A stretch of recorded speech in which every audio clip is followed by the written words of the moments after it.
That's good. All right, I'm gonna start the recording and then we're gonna figure it out. Okay. Oh.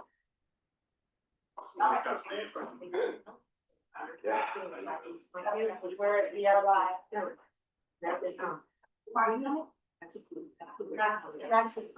Yeah. Oh, Unfortunately. So you need the recording. yeah, you know which one. Oh, yeah, it is.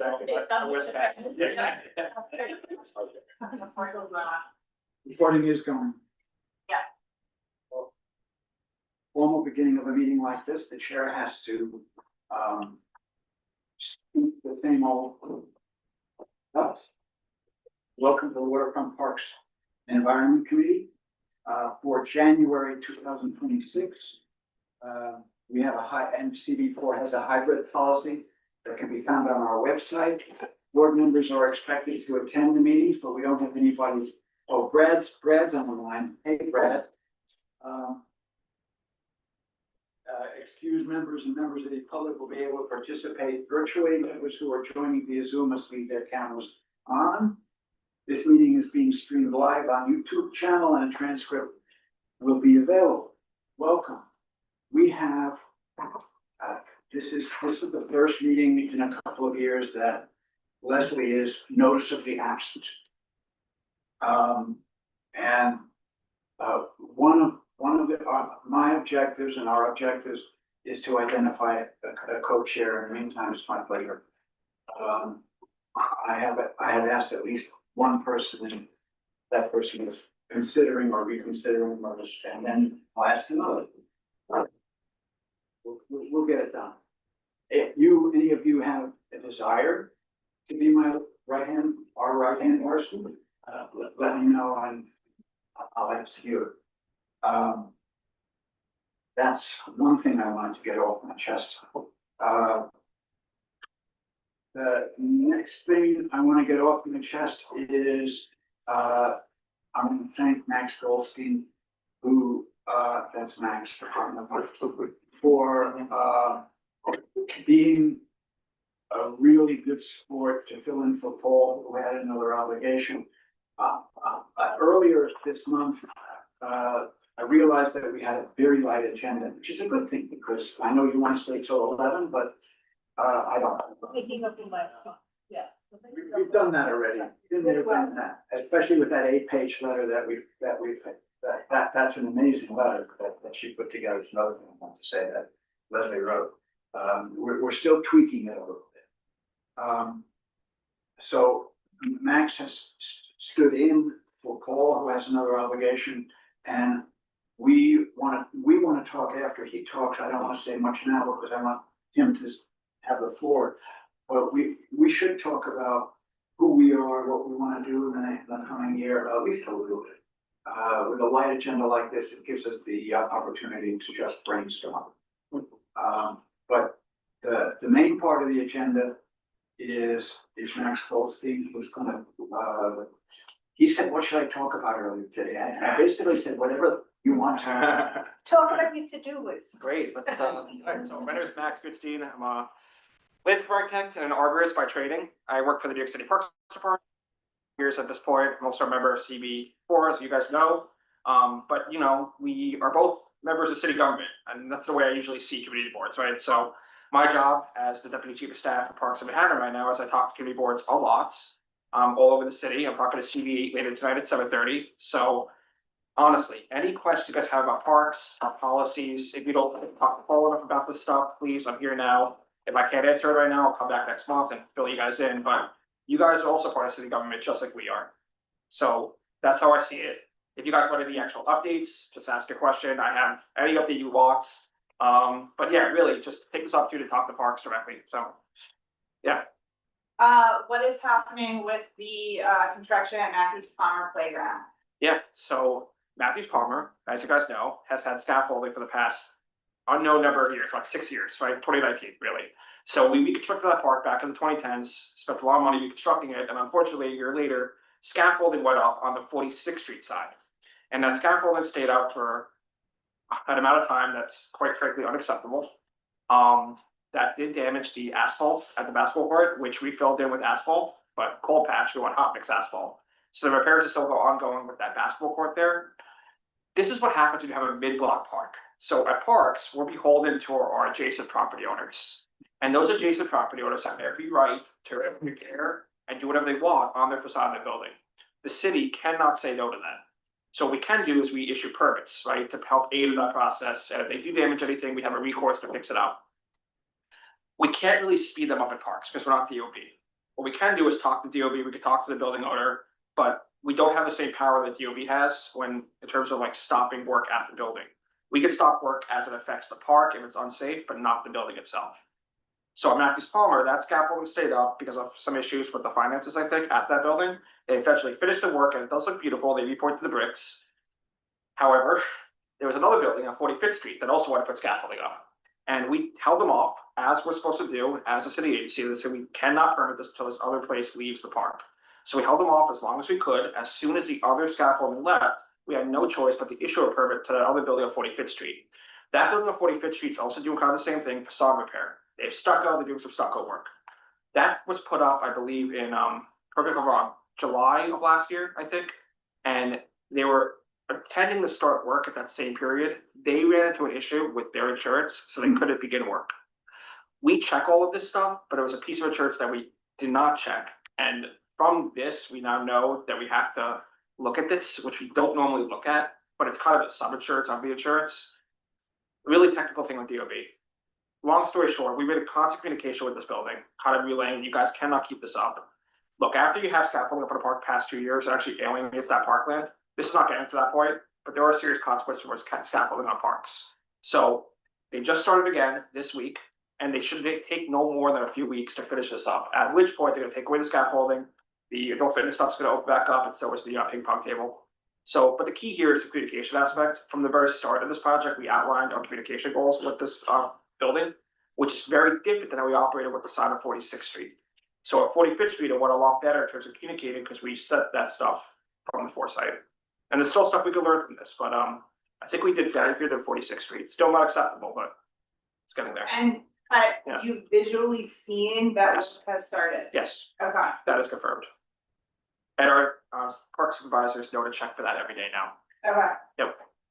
The lights are Yes. relying well on Uppertake Park. Yes. That's been out for a few months now, and we would like to know if you have an update on when they can be fixed. Yeah, I just heard about this again today. So I don't know if you guys are aware, obviously Con Ed has the power for the city. We have power from Con Ed. We actually don't pay that bill. DOT does. So DOT actually controls the park's lights. We just buy the infrastructure up the upfront costs. We pay for the capital cost of the lights. We pay for the cost for the wiring, but it's actually DOT maintained for the security lights. If you guys didn't know that, that's kind of the jurisdictional. What that differs is fuel lights. So this fuel lights, that's our own parks meter. That is parks responsibility. So anytime there's lights out in a park, you tell us. You can also tell DOT, but put the onus on us so we can push DOT because we will have the similar interest here. I will elevate that again, but I will elevate this time to the commissioner's office at DOT because that's at a playground in the mid-block park. We need to get that fixed. And Yeah. could that have any relation to the construction of the building next door? Because there's also scaffolding and Ramona Ponte Playground that has been up for quite a few years now. That has, and that building, as you guys know, is getting somewhat demolished, but not really. They're actually doing a large interior alteration to the building.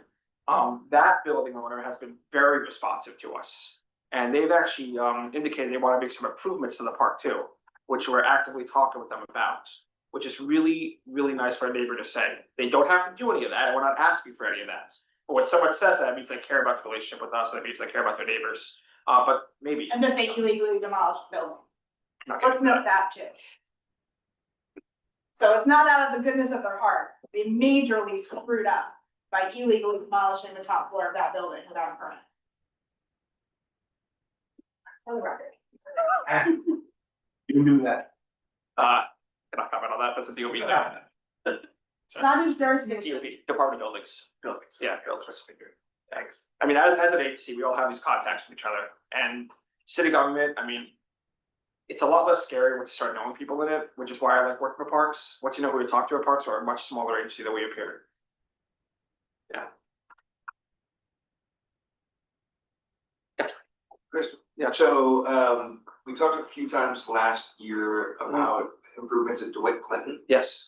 Just curious if that's still moving along. And then secondly, a new inquiry, I heard that Parks is going to install a mid-block park on 14th Street between 7th Avenue and 8th Avenue. And I was just curious if you had any additional information.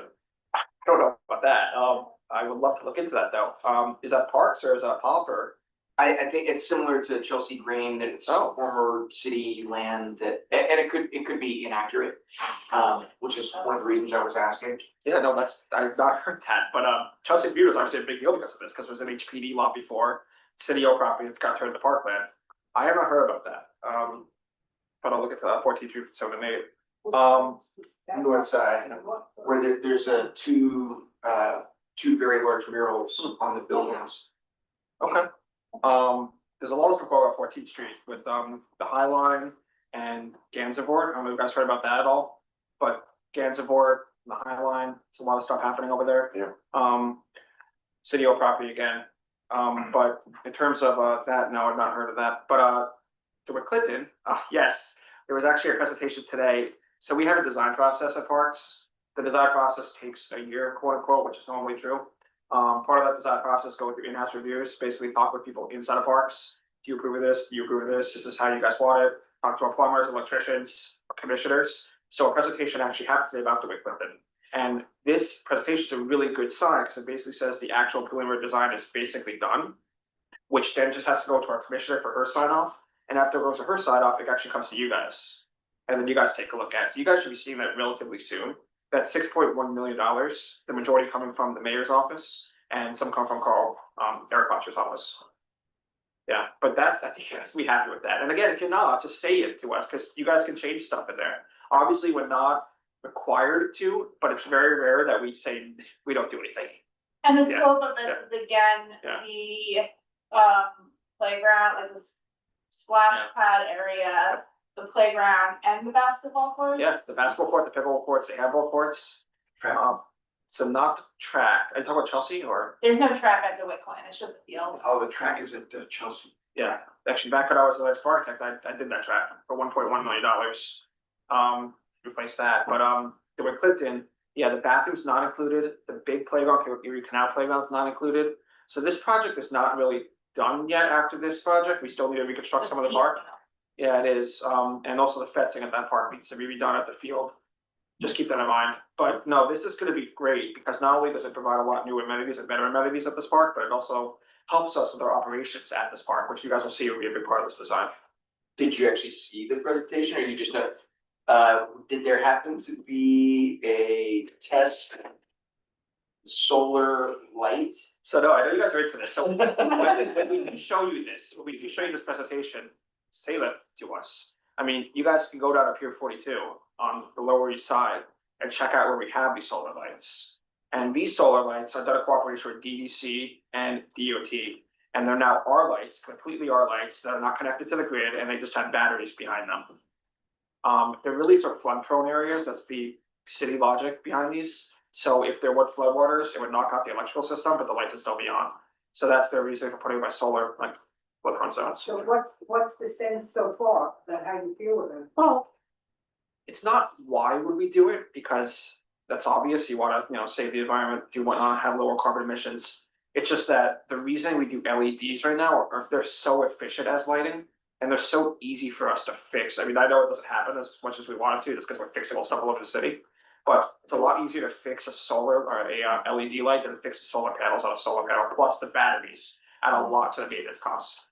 So we just have to weigh all of that, and that's the reason they're only done in the flood prone zones versus like sun aspects. Is part of the greenways bike lane considered flood zones? Yeah. Because they could use some lighting. No, say that seriously, but that HRPT We is really doing need that. lighting. Well, the greenway is state. Yeah, it's, the physical greenway is State Department of Transportation, and then Hudson River Park is a state, public benefit of trust, I guess. Trust. So nowhere on State this. thing, but I guess they help to maintain. But I'm sure like Robert Storeen and potentially someone from DOT would be interested, if maybe that's the thing for, not. I mean, if you ride after 5, like, Yeah, come yeah, home, yeah. man. it's No, I agree with that. dangerous. We can ask for it at the, It might be worth future, when we get to the future topics that we wanna take up, that might be something, adding solar lights to the greenway. And they can test it at the Esplanade redesign.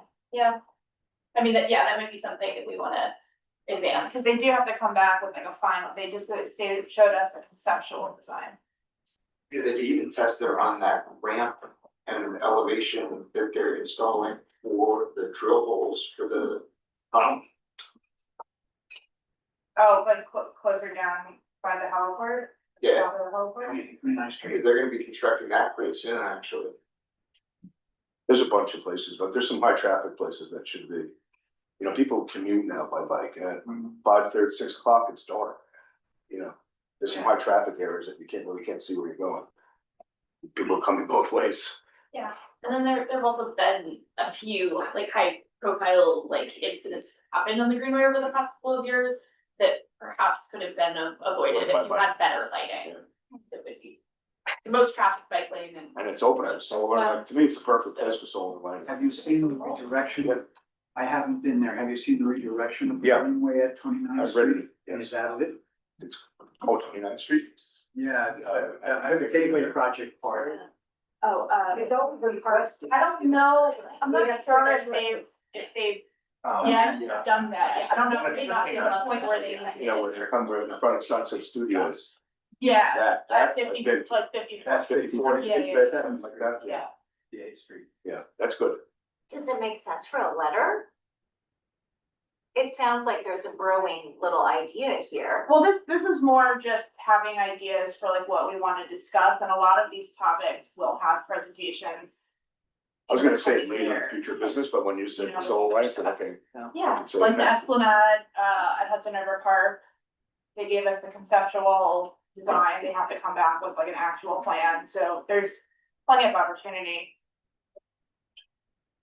Right. Yeah.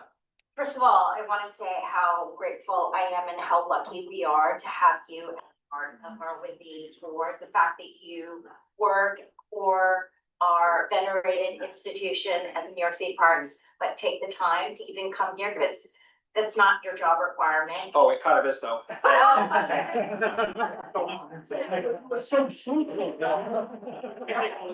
Could have just taken that, could have just taken that, could have taken that. You don't get that often, you guys. Okay, so just take it. So thanks. Yeah, but I guess two questions from me is, I mean, if you had a magic wand, right, to just like, you've got this inside look at the parks, you have this sort of community view from us, like, what would be the one thing that you would try and change? And this is like supreme power. And the second question I have is just around like, based on who the new commissioner that Hamdani brought in, like how is, or that person's, his or her sort of approach to the New York City Parks? Is it maintain, or are there certain foci, et cetera? So the answer to the first question is I really can't say because that's not my job. So, so my job is I work for the executive branch, right? I work for the mayor. So his is the vision that we all lead by, right? Or the commissioner that we have. My job as a civil servant is to basically implement that and operationalize that. It's not to do that long range planning, 'cause that's not what my job is. I have lots of stuff I can say at a personal level, but not on a professional level. Off the record. Yeah, I see. yeah, so on a professional level though, it's good to see how parks can be clean, right? They're safe for all, like the classic stuff we always say. And we do what we can with the resources that we have. And just, you know, you guys should know this, I mean, as other city people, I think Parks does a really phenomenal job in what we can do. There's a lot of stuff we would like to do, right? But with the resources we have, we're a really special agency. We have a lot of people that deeply care about their jobs. We have a lot of foresters that go to school that know like trees inside and out, right? We're an agency of tradespeople. Like we have artisans working for us, concrete people, right? We have steam fitters, we have roofers. If you go to our shops at 86th Street, it's like this magic wonderland of like creation. It's in the middle of such a park. We have an anvil, we have a furnace. It's the only remaining furnace left in the city. We used to make all the basketball rims. Like this agency is a really, really cool agency. Plus, parks are very approachable, which is why a lot of city council members always like to fund parks. If you look at the expense budget, we're very small in the expense budget. But if you go to the capital budget, when the council members allocate funds to different agencies, parks are ginormous showing. Because they're really, quite frankly, sexy projects. And the public likes interacting with them. And who's gonna say no to all this stuff? Like, this is good stuff. So I wanna encourage you guys at least, like, this is what I tell all community boards I go to, be more active with us. Like, the biggest thing you can do with us is actually help us. That's sitting on a community board like this, or how JP Morgan comes and volunteers with us. We just had a volunteer group in Inwood, like this interfaith group, and they actually cleared out a swale for us that was impacted with soil for decades. And now Inwood drains better because of that. And they just deeply improved the park, which would have taken us many man hours and a lot of city time to do that. They did it for free. Yeah, money. They did it for free. So if you guys see something in your park that you want changed and we are not getting to it and you think you can do it, we love volunteers. We really, On really that do. note, I'm a Yeah. tree care captain, See? and I'm Exactly. going to Yeah. do something with our community board Yeah. to like, we can take care of trees on this block if we want, you know? Yeah. There was a campaign, is a campaign Yeah. to get the city budget, parks above 0.5% or something like that, which is where it is now, to 1%. Mhm. You may not be able to comment, as a professional, but Yeah. is that moving along, or are you guys still screwed? That's up to the mayor's office. Yeah.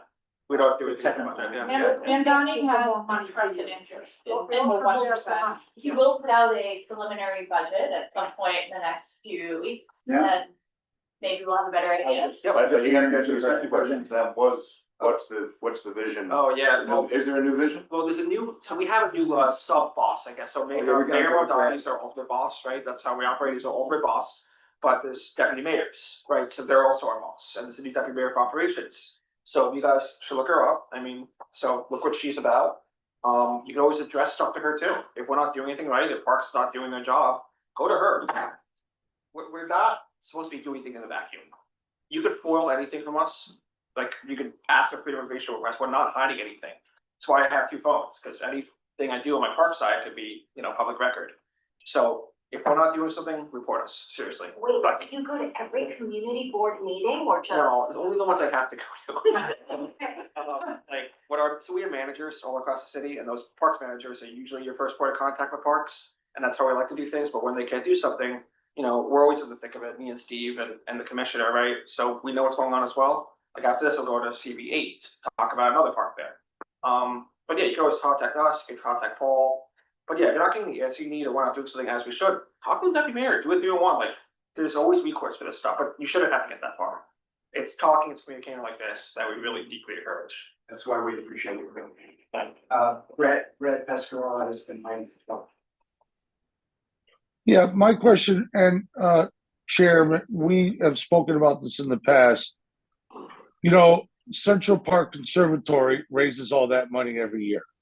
And we've thrown around on this board, could we put together a non-for-profit for our district? Mm-hmm. And we have Diane von Wasserberg, we have Barry Diller, we have Google, we have so many Hudson Yards, we have major businesses here that maybe could help kickstart this fund to help get some money to our parks. And that's something I'm curious about, and maybe that's something for our agenda. Because, we've been told a few times, sorry, you can't come into that park, insurance reasons, I can't get a donation, so I know that there's a lot of rules regarding that. And my second question is, let's say we can't do the conservatory role just for these parks. Can an individual entity donate to that specific park? But let me answer your second one first. Yes, 1,000% yes. It's called an adopted park, and yes, we welcome that with open arms. If you have anyone that wants to donate anything to us, we will take it as a donation. And what that is, we don't take the money, you not give us the money, here's the funds. So you hire your own contractor, you basically get all the right permits to us. The work happens, and then whatever work happened is then property of New York City Parks in the city of New York. And we take it as an in-kind donation, you get a tax write-off. So yes, if you know anyone who wants to do that, if they want to donate new play equipment to us, if they want to donate new fencing, if they want to research the basketball court, anything is possible with that. Yes, 1,000%. Normally, the minimum donation to be recognized as part of the program is $10,000, but we accept donations smaller than that. If you guys see something you want to help with, please just contact me. We can definitely work something out with that. That's not an issue at all. for the conservancies, how conservancies are usually born, if you wanna know their life cycle. They're usually born from friends groups, and friends groups are kind of sometimes unofficial groups with us that have no agreement with us whatsoever. But they might help organize volunteer events, they might help raise money for the park, they might help advocate for the park. And then as those friends groups grow and mature, some of them do turn into conservancies. A recent example of this is the St. Bernard Park Conservancy. They used to be a friends group at St. Bernard Park, helped them do events and all this other stuff in the park. And they had a proven track record of improving that park. And then they came to us saying, we want to have a license agreement with you guys. And we ultimately gave one to them because they proved themselves and they helped raise money. Define board, define organization. So, you know, conservancies are not impossible. It's just that they're not really born from just, you want to start this right away, it's a conservancy. The city's very careful with who they help maintain their parks, especially with license agreements. And then my other one is, you know, we on this board are gonna start to receive some money related to the cruise ships. And it's supposed to be designated to our neighborhoods. Yeah. And a big part of it is because of this board. And would love to get, you know, Marty, right, some capital improvements from that fund directly to parks. And I would love to know some hot topics that maybe you could give us, like a basketball court or some other equipment that you need, because that's coming to us now. And our chair of the whole board is working on getting that board set up so money can start to be allocated. Now, I And don't know how that's every year. I mean, that's coming in every year. Do you know how And it's it's about $1 million right now. It's complicated, It's being held by EDC at the moment. but EDC does not wanna manage it. They are putting out an RFP for a third party fund manager. So. And they are not sure what kinds of projects they wanna give to. We have to, Yeah, that's Or what that they So don't legally get can excited. give to, Huh? I think that the limitation is also that what legally can they. Yeah, but I think what's good to know is if Max was saying that you can adopt a park with a $10,000 thing, so we could direct the fund to do the work, do whatever, Yes. and then it becomes parks. We just can't give Exactly, money to Katie. parks and Exactly. ask parks to do it. We have to do the construction, blah, blah, blah, hire people to do it. Yeah, I mean, as long as it's not city capital money, because you guys can't spend the city capital money, right? No, So this as is long as like it's- a whole separate Yeah. thing that So would be managed by. a whoever separate has fund. access to the funds can hire the contractor, get their permits through us, we approve of everything, make sure it's safe and to our standards. Then you build it and it's donated to us. so coming back around Yeah. to getting suggestions from you, Mhm. formally or informally. Yeah. If you were to give us some ideas about what is needed, that is not already included in Parks capital budgeting, but some Yeah. stuff that's needed to happen. But we don't wanna use these funds to duplicate what capital funding is already in place. Yeah. So, and as Brad is saying, we need ideas. Yeah, no, a lot of people have funded in the past color seal coating, like on our blacktop, on our asphalt, that's a great project, because people like that because of the mural, so.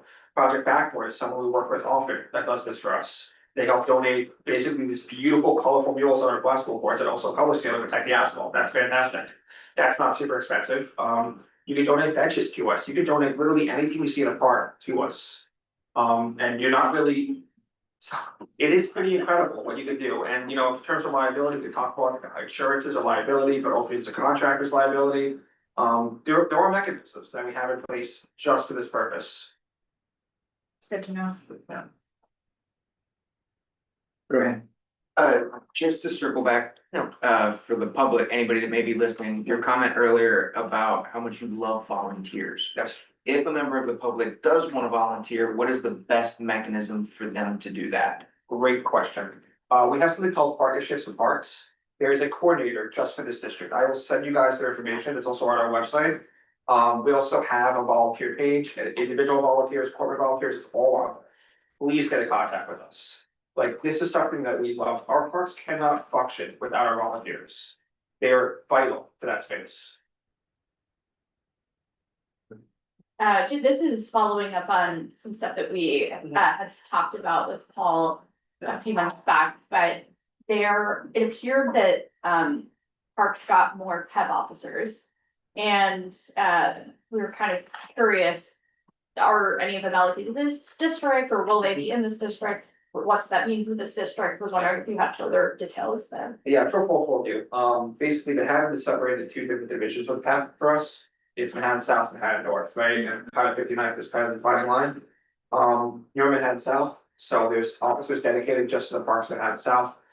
That does not include, I'm sure Paul has told you this, it does not include the contract parks. So the parks that actually pay for our PEP officers separately than the city, right? So Parks and Rec Park Trust, for example, pays PEP officers from us to enforce the city summonses, the city rules on Parks and Rec Park property. Same thing for Washington Square Park, and NYU helps us fund PEP officers there. Those parks, I think, I have to confirm this, so please, this is not gospel. I think they might have gotten some from the new recruits. What I know for a fact is the new recruits did not come into Manhattan South in the general aspect. So no new PEP officers from the graduating class entered Manhattan South. So question on that, Mhm. of that graduating class, you're saying those PEP officers are going to contract funds? I'm not sure of that yet. Or if it- Hypothetically, if they are going to contract parks, Mhm. does that mean the contractor is paying more money for them? I don't know if it's more money, but they are paying money. So it. Okay, well, I guess the thing is that, you know, if you have these areas that are already paying for and monopolizing the PEP officers, Mhm. and we have a very small amount for the rest of the parks that are under parks jurisdiction. But then these contract parks are getting the new PEP officers, while the rest of the Oh, I parks see. still have nothing. I would just like to know that, you know, obviously the city is paying to train these officers and everything. Yeah. Is the city being reimbursed for that by these contractors, or are they just getting a benefit while the rest of the city loses out? I will double confirm, but I think that's the case. I will triple confirm with that, but. You know how this works. There's budget lines for different staffing levels. And I have to check if we have all the budget lines staffed right now for Manhattan South PEP officers, which very well might be the case.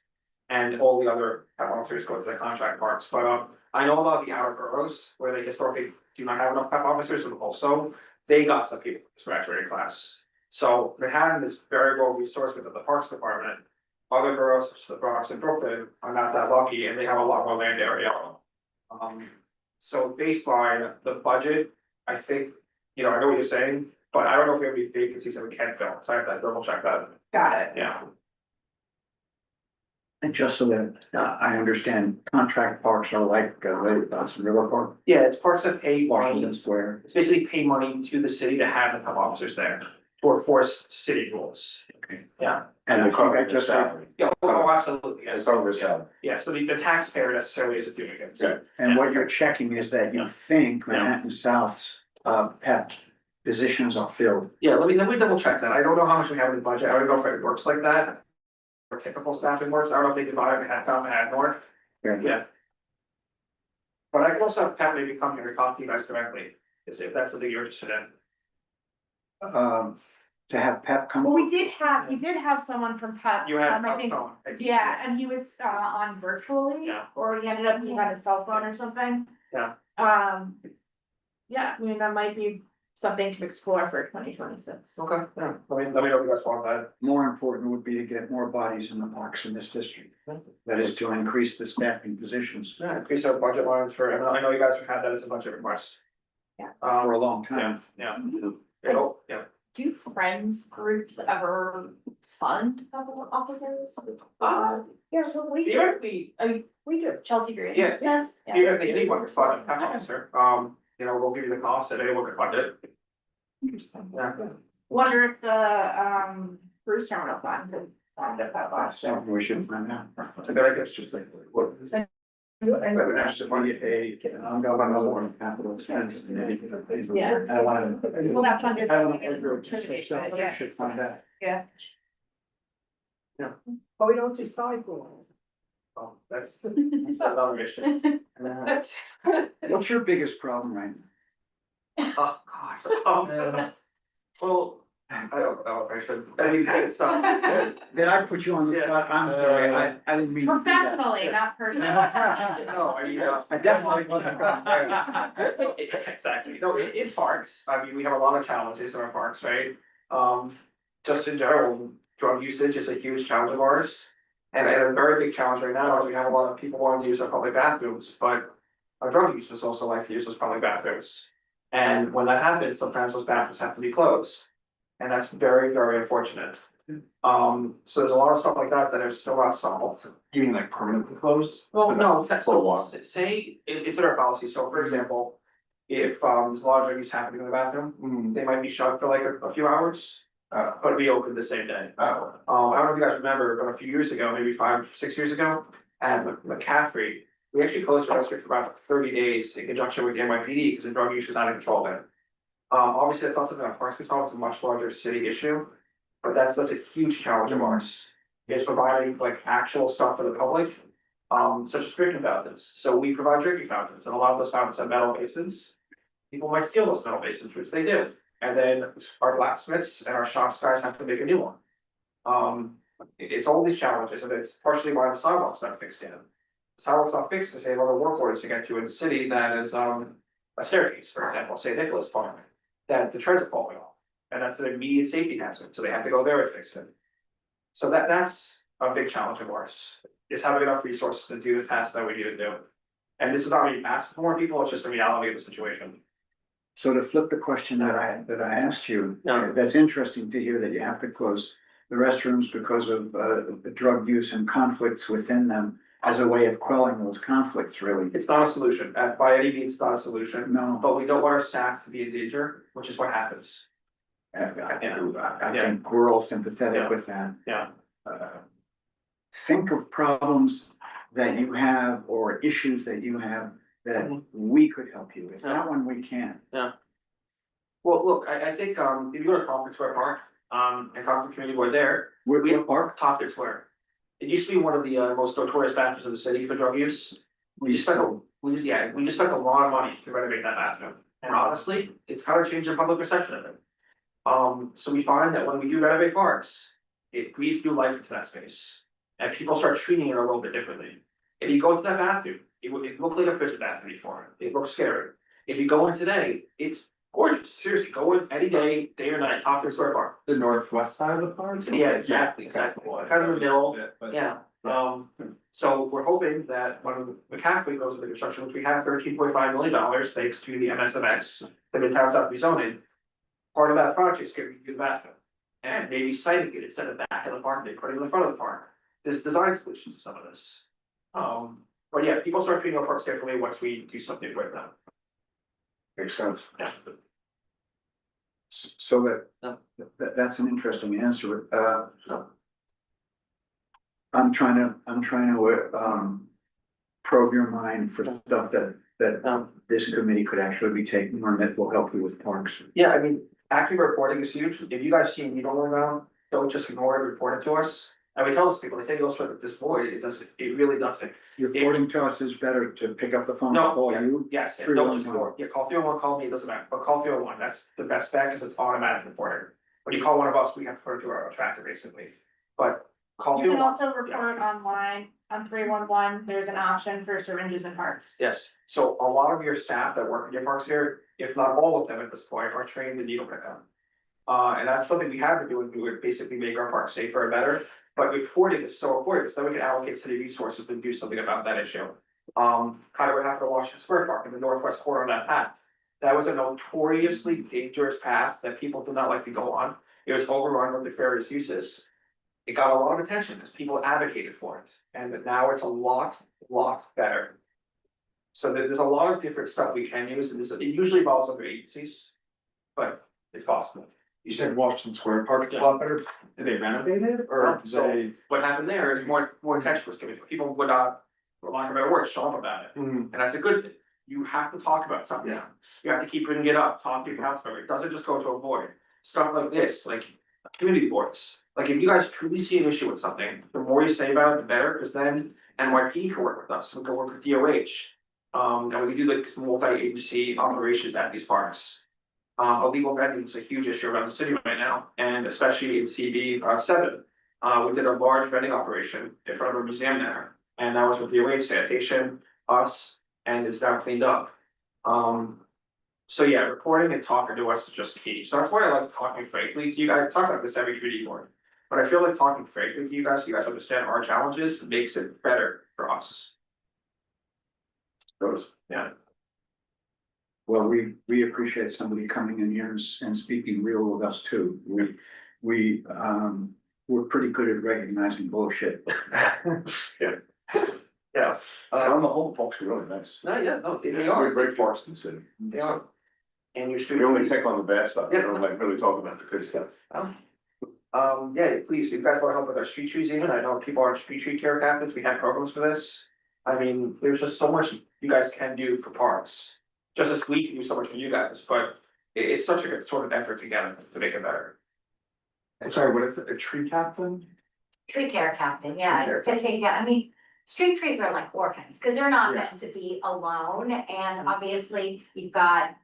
My one thing, if I had all supreme power, would be, I love dogs, but dogs peeing on the tree beds just shortens the life of these trees, and talk about like all the pollution that we have in this area, like one of the big sort of bastions of protection is to make sure our trees are okay.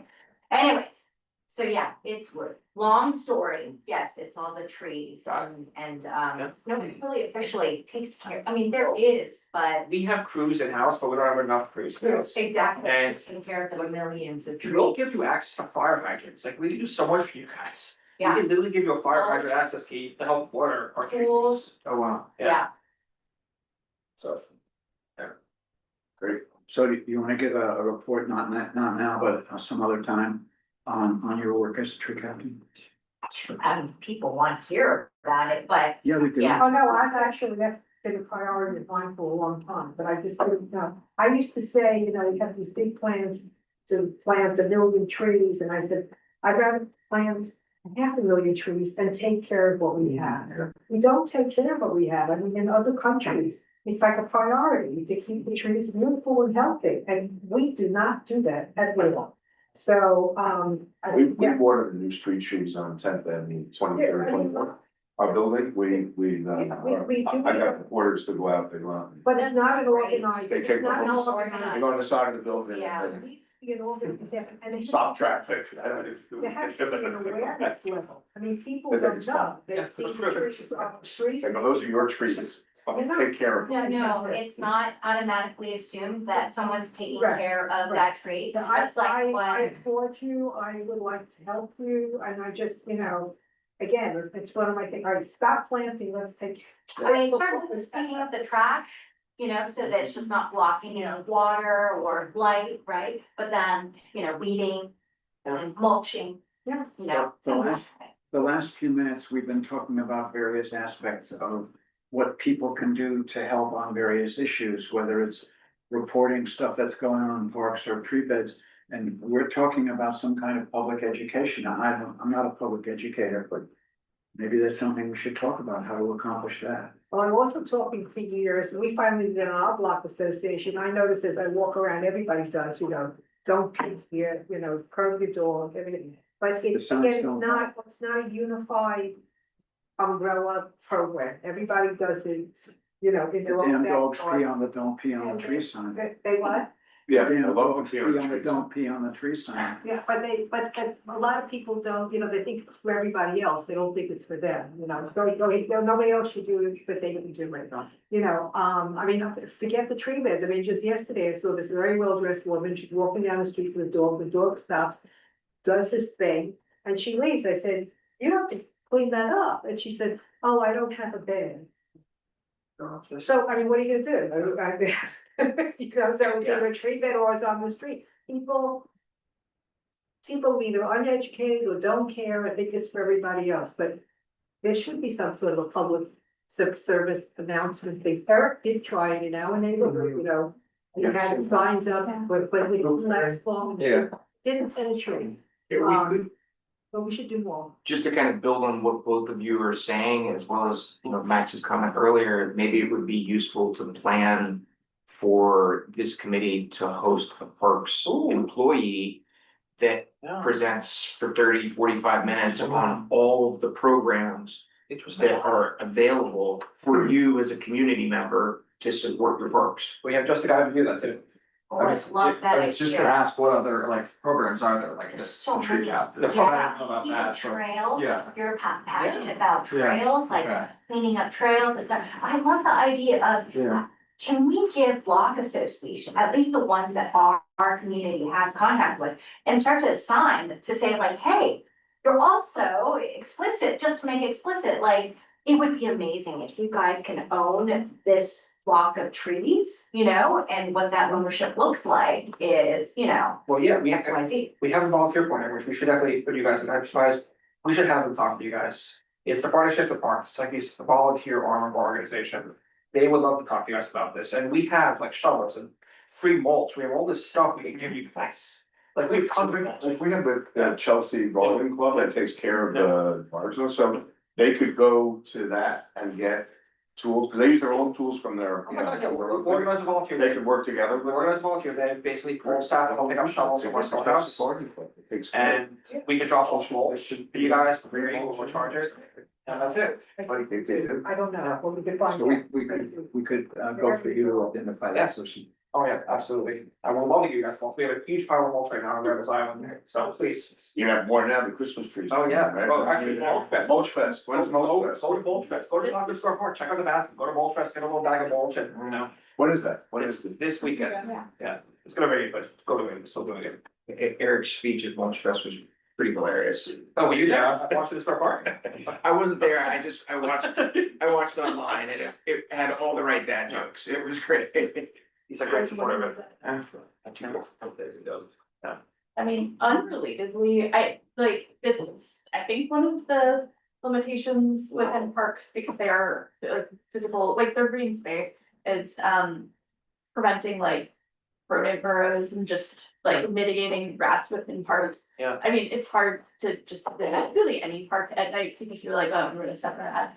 Are there like ways in which parks is attempting to improve that particular scenario? This is not even about. No, it's a very good question. I had so many. I mean, we have more staff dedicated to extermination now than we ever have in the past, which is not really saying much, but it's still true, right? We have about 6 or 7 exterminators in Manhattan, which is, wait, I gotta get you the exact number, but that's more than any other borough in the city.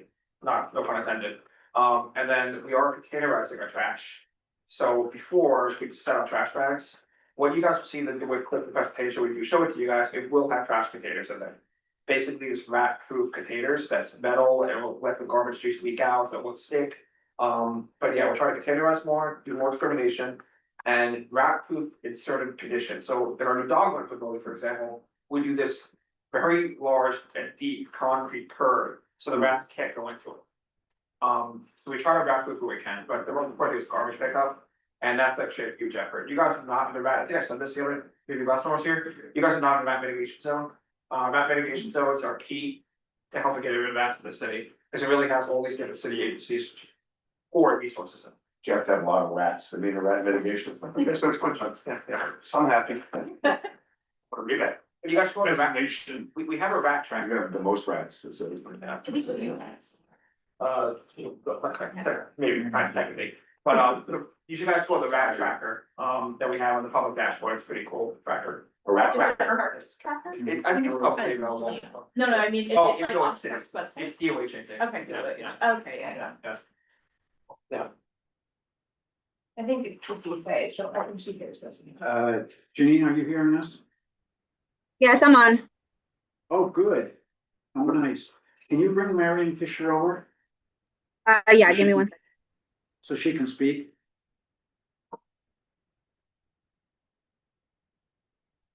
Is there a way I could have done that on this machine? Let me see if I'm able to. If not, yeah, I think you're gonna have to. If you go to participants and then go to attendees, there should be like 3 little dots. I think you got it. I have to leave in 4 minutes to go to the other CD, by the way. 4-minute countdown. Yeah. Okay, just gonna have a. Yeah, maybe I may want to ask about something like, or, Oh, great. I don't know if that's. Miriam, go ahead. Okay, I came late, so I'm sorry if this was already addressed, but I wanted not to lose the opportunity just to ask my question. At a previous meeting, I put in a request for a bathroom in a safe neighborhood near where I live in Chelsea on Clement Moore Park, where there are a lot of children who need bathrooms with often urgency, and apparently the parents and their babysitters that I've spoken to have been, often asked to buy something at a local deli or store because they're not customers. So the little folks and the big folks like me do use the park. It's the closest one to where I live. And I had put in a request, and how do I track what's happening with that? Has it been looked into? Is it a possibility? Will it happen next Monday? Hi, Barry, that's a very complicated question. So, It's a great idea. CC Moore is a great neighborhood park, as you know. Actually, it's one of the parks that had an adopt park attached to it last fall, for $25,000 for planting and horticulture and stuff. CC Moore, we need to identify where this bathroom would go and then do an estimate for this. Bathrooms are not cheap. They cost upwards of $5 million for parks to do it. That includes like the sewer line, the building itself, and staff room. So there's a lot to this process. I can chat with you offline and really explain it to you. And there might be another option for bathrooms coming in the future. If you go to Thomas Jefferson Park in Uptown in Harlem, we're trialing something called a Portland Loo. It's a pre-built bathroom that's prefabricated. It costs a lot less than a bathroom, like a normal bathroom.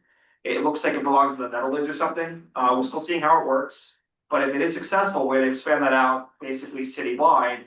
But it's still in trial phase right now, so we don't know the future of that. It's called the Portland Loo. You can look it up online. They wash themselves, right? That used to be, that's an automatic pay toilet. We used to have that at Madison Square Park. We actually still have it there. That did not work out as well as we thought it was gonna work out. That's the DOT property. This one actually can be in Parks property. So Aaron, you know my email. I'll talk to you. I'll find. Thank you, a great question, because we've been talking about restrooms in this committee a lot. I know you have to, Yes. leave. I want to thank you again for stepping in. Anytime. Is there something else you would like to, while you're No. walking out the door, to tell us about? Just keep us in check, seriously. Keep us in check. We're not afraid of it. We like criticism. It helps us. But stay in communication. That's key. Stay in communication. We Yeah, have yeah. appreciated Parks coming to almost every one of our committee. I mean, Paul couldn't be here tonight, Mhm. but he has given us some really good reviews, as you did tonight. We had Chief, do you remember the chief's name, who was here last at one of our last meetings? Frank LeCarrot. And that was a very strong session that we all appreciated. So I'm just trying to say thank you. No, anytime. Without being slow. No, anytime. I gotta go into some Zoom meeting, but a pleasure, guys. Thank you. Yes, Goodbye. appreciate it. Yes.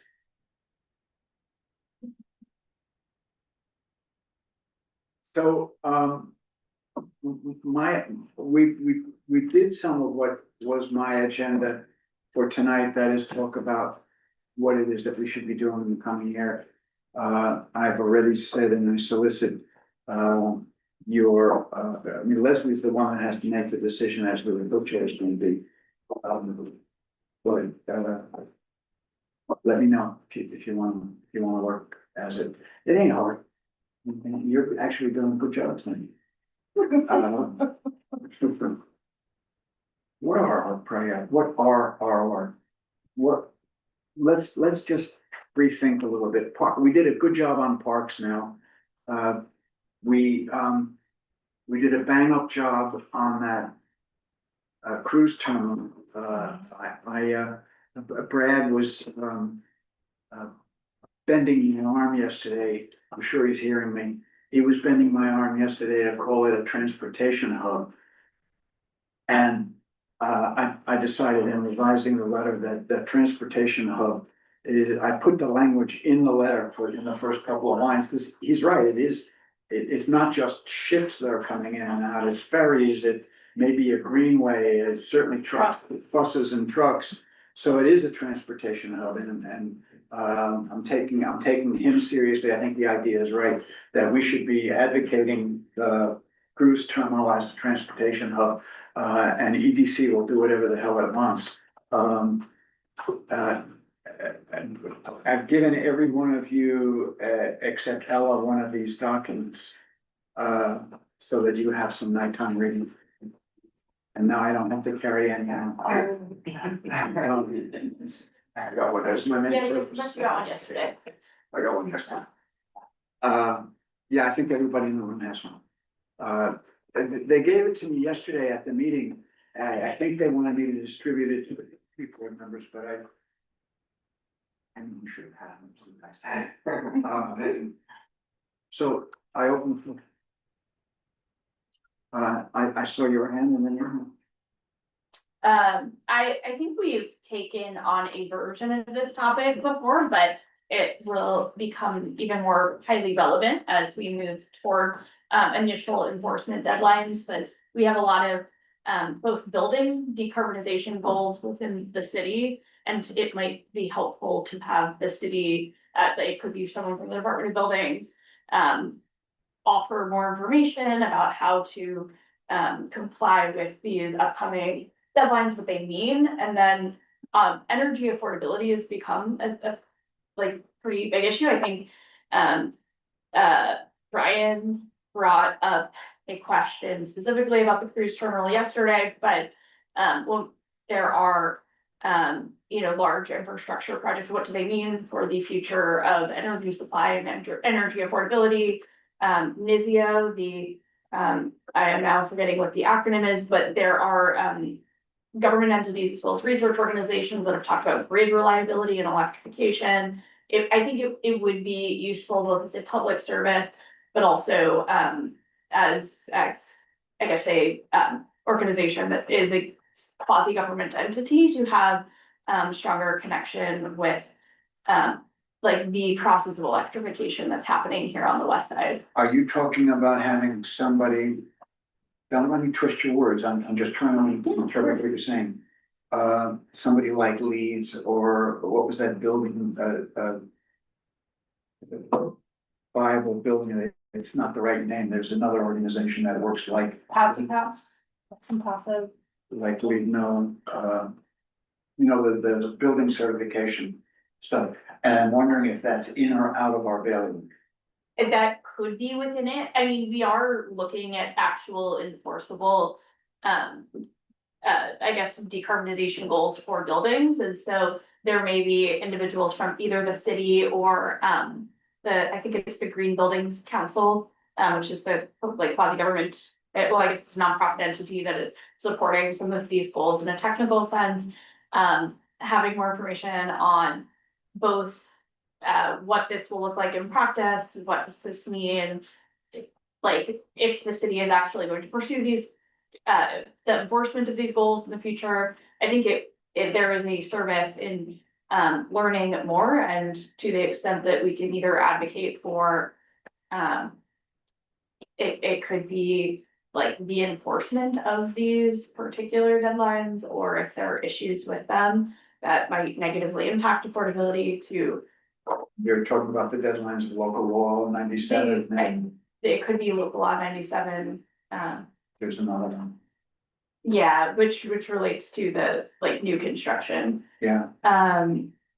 But just that area, in general, I think is one where we've touched on in the past, but maybe a place where, as the environment committee, we want to take on a little bit more of the topic, and happy to think about like what actual agenda items might be appropriate. And That would be appreciated, but you just mentioned, I mentioned one and you mentioned the other, Green Buildings Council, somebody from Lead. And there's that, I know exactly where it is at home, I have the name of the difference between Lead and the one I'm thinking of is that Lead has specific physical things that they give credit for to give their various certifications. The other one doesn't look at the physical things you do, it looks at the total building energy use and doesn't really care how to get there. So one is looking at the physical stuff that will get to an energy use, and the other is looking at the number.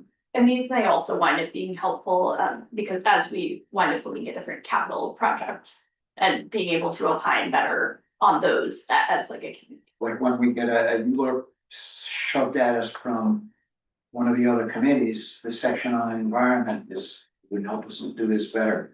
Yes, and you know, when we have things that sometimes entities like EDC come to us before they because they want a letter from the Public Design Commission for one of their projects, you know, maybe we have then an input, because they're like, we can do silver but not gold, and we don't really know that. I think that's wonderful. Yes, I'll take your input as to who we might invite to come talk to us about it. There is a Mayor's Office of Climate and Environmental Justice. Did you all know we are Yeah. climate Is that, officer? They've come to us before. Yeah, great, and it's also he's also commissioner of the New York City Department of Environmental Protection. The question is that Mamdani, or is it the previous administration, and how's that going to change? I think we'll I think find this, I'm just referring to a city That's right. agency, so, yeah. I guess we Should will be the same. give it a couple weeks and we'll see Yeah, how I that think shakes that's out. right. That's right. He's doing some good stuff in these rounds. And we should tap into. Thank you, that's a good one. And the second one, Con Ed, would that be somebody that we would interact with to talk to? But they're a private company, right? We So- have No, they're a Con Ed. company. Con Edison's been here many times. Well, they're a private company, but utilities sort of Yeah. have this quasi monopoly that's got like ultimately. can't goes avoid before Con Ed. power. Yeah, the power authority to get approved rating. I thought the question that was asked yesterday by By Brian, yeah. Brian, Mhm. what I heard, I was sitting across the room and my ears weren't working all that well. But what I heard was him saying they're putting in 70 units of electricity, which is a huge amount. Is that going to affect the electricity that goes to customers in Hell's Kitchen and in the rest of the area? Well, it affects the cost of electricity, the more you. Yeah. The more you So it's provide. most of the cost. That's why like places that are having AI centers being built Yeah, are exactly. up in arms because their electrical prices are going crazy because they're using more electricity, it costs Yeah. more. Yeah, I knew that, and I thought that And I think it's actually a was. very astute question. I Yeah. really, and nobody brought it up. Well, that actually did come up at a previous presentation, and we just, I guess there was too much conversation and did not get a chance to address that.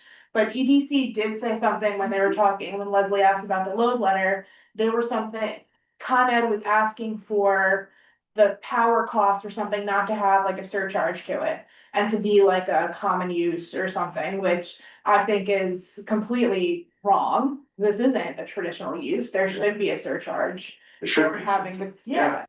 because we shouldn't, the So- community shouldn't have to shoulder the burden for a private company's power. Yeah, I think it'd be more than the community, it might spread through most of them. I don't know how it affects each. Well, so I No, think but- that when they answered that, the part that they did answer and what they also got into last night was that they would not pass on the like infrastructure costs, which in many like rate increases, the utilities will try to pass on the cost of new infrastructure to ratepayers. They were basically like, that will not happen here, but that doesn't answer, as The you stated, the generation. supply question, Yeah. which does affect prices writ large. And then as far as like the grid, the whole reason of creating a dedicated substation for the cruise terminal is so that if something were to happen there, it doesn't impact the residents. Well, that was part of the reason, that it's so much electricity that it Yeah. needs its own substation. And they are planning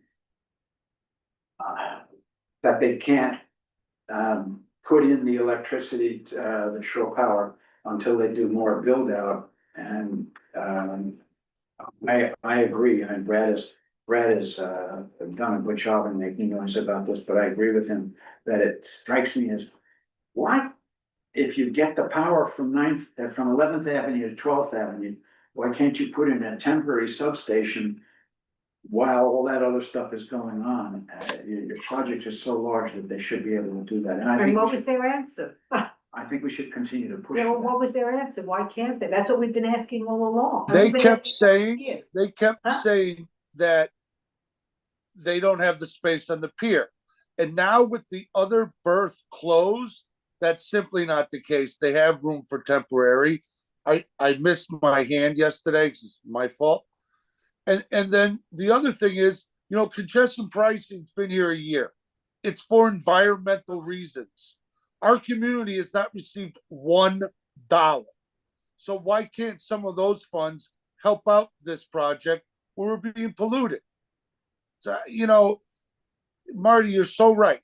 There's no excuse because we're talking 10 years before this thing starts, maybe more, right? It's ridiculous. The only thing that you just said that I really appreciated was that you said I was right. No, I mean, since I've been on this committee, we've been talking about this and they, I don't know, I there's think- no reason that this should not happen. I mean. But we can you keep gotta on asking remember- Why it can't happen. So I don't want to get stuck on this issue. Okay. I do want us to get us stuck on this issue, but I'm going to say, well, I hope we can get stuck on it in a constructive way. I think that, because we all agree, why the hell aren't they doing temporary? I think We all agree. It something doesn't- that might be worth exploring outside of EDC is seeing if we can contact someone who installs shore power. And some like a company, a construction crew, a contractor that specifically deals with shore power. So that we can get an outside perspective, not through the lens of EDC. So that we can get somebody to say, I'm sure there's consultants. involved. Yeah, well, and to understand more specifically what all is involved in the infrastructure needs and building it out, cause it might not be as simple as like, you know, you have an extension cord and a surge protector and you it's not. run a wire. But if they can explain to us better what everything goes into it, that might help us in dealing and pushing back on EDC, cause we would have outside resources. Although great that is idea. something that sometimes I'm worried that might wind up, it might be hard to do that without physically hiring someone. That is, but it is not a bad idea. That would be my only flag. I don't know what we would get, but I also would just concur with Ella's Con Ed comment, if we can talk to Con Ed as well. Yeah. Might Well, be Keep in important to mind, take guys, we some fought of for that the money shore that's power. coming from the dollar and all, and Sure. hire a consultant for a small, you know, to talk to Con Ed and talk at that project. Use a small amount of that money. I don't think it's, MTA's. EDC is not going to approve that, but but that, isn't it our money? Well, yeah, in theory, they're not discretion, they have no discretion in emergency, but it would be a real gotcha. But that money's it's already there. Yeah, in theory. Yeah. I mean, Just yes. keep in mind, guys, for the newer board members, it's within, I'll hold it back. Sorry. I would like to suggest that this is an issue that we all need to continue to push on. I think the idea of a outside or of another consultant is, I mean, we all need, I wouldn't know anybody. And I don't know if in your goings around, you might know somebody who would volunteer to at least give us I think there would just be a matter of like trying to do some research and seeing if there are any like experts in cruise ship sustainability or shore power that, you know, would potentially be willing to, you know, just come and give us one night and explain to us what all is involved in it. So You did the Brooklyn terminal. Does EDC do that terminal? yes. Oh, they do? Yeah, so I would not No, talk no, to I anyone thought it was else in somebody New York. different. You do somebody from Florida too. I'm sure there's somebody from Boise. And well, California is mandated to have shore power, so. we should be too, and this is not a pause that refreshes, I think we need the shore power. Their delay is it makes us angry, all of us. So that, yeah, we should push that. And if anybody has done or can do some of the research, I'll do some research. make the phone call, please do, let me know. Let us know, all of us. And then, I had some ideas in regards to environmental stuff. I don't know if you guys are familiar with Anna Sachs. She's also known as the trash walker. She lives on the Upper West Side. She's a really big sustainability advocate. She's also on Manhattan Swab. I think she co-chairs the legislative committee party, is that right? And she wants to has. Speak here. I think it would be great to have her come speak because she, over the last 2 months or so, has been pitching the idea of an office of circularity under the mayor's office to promote more, reuse. Circular economy. And a circular economy, like the big thing she does, like with the trash walks, is she'll go down to Columbia when they're clearing out their dorms. And the amount of usable and brand new stuff that is thrown into dumpsters is obscene. Similar when like a grocery store closes or another type of store that sells food and product closes, a lot of this usable stuff is being thrown away. So I think her concept is to have a city agency that specifically deals with trying to solve these issues and prevent a lot of this waste from being generated in the first place or reallocating it in a better way. And then also with her position on SWAB, which we kind of got into this with sanitation and talking about the solid waste management plan, is EPR, the end producer responsibility. And, learning more about that, having a better understanding of where we are, because I know, there's been a lot of stalled legislation. So to find out what point we're at now and what can be done to kind of help push those goals. If you'd like, I can see who the chief advocates are on the state level, if you wanna try and bring those guys. Yeah, I imagine Because EPR would be the state Yes, level. yeah. Does anybody know, do you happen to know where EPR is? Yes. Extended Yep. producer responsibility. Yeah. Yeah, there have been a couple of bills. There's one big bill, but there have been a couple of bills But dealing. they've been festering up there, right? Yes, because you need to be passed by both houses and signed by the governor. And there are a lot of concerns about implementation and would it create barriers to things being sold here? Would it increase consumer costs? There are a lot of questions that people have and the political stars have not aligned yet, but they pass at least one house every year. There are specific areas like carpets, tires, mattresses, things are really hard to dispose of, and then there's more narrow, all packaging, CPG, milk cartons and ketchup bottles and all that stuff. The plastic stuff. And then you also have, there are other states who have made these changes, and it is if you go to California or Hawaii and you buy bottled water, you're gonna get it and you'll buy your Dasani in an aluminum bottle, similar to that. But here in New York, you buy your Dasani in a plastic bottle. So if other states can do it, there's no reason we can't. But the plastic bottle here is almost always PET. That's a PET bottle. Yeah, Which is a relatively recyclable bottle. But it's aluminum- not being done. but Aluminum is more valuable.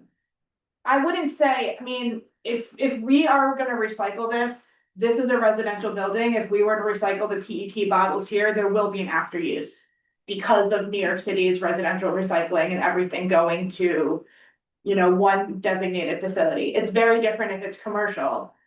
But in general, aluminum is far more sustainable and can be infinitely recycled. You always have to add in some virgin plastic with post-consumer recycled plastic, or else it's gonna degrade. But we can see who might be good, and who are ultimately advocating for it, legislation, we can see that seller and. And I think, is it the National Resources Defense Council that's been big in that advocacy? That sounds right. It's very likely one of those. The woman's name is Anna. Anna Sachs. That would be more for the Office of Circularity and, What's, the sustainability. say her name for me? Anna Sachs, SACKS. And it's the Office of, Office of Circularity. yeah. And then Brad has his hand up again.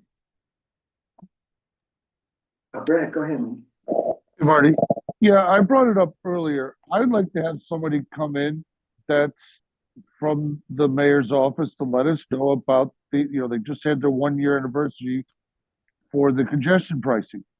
And it was sold to us as an environmental tax. I'd like to know what's being done for our community with that money. What do they plan to do with it? It can't all just go in the It's subway. funding the MTA. Yes. It's No, gonna I know, help but- people, but it's funding the MTA. I get it, but it doesn't mean some funding can't come to us as well for other It environmental. does. We all use the MTA. Subway, you get a better subway, you get elevators. Yeah, that's one If piece, they're actually but getting I it. think we should be able to As get I more understand than it, that. that, Subway was great, I took Yeah. the subway today, I'm loving it. as I understand it, that legislation was Guys are working hard. with the revenue explicitly going to the MTA. And I don't there's any, I love you getting money into community funds. But we are getting the benefits of it.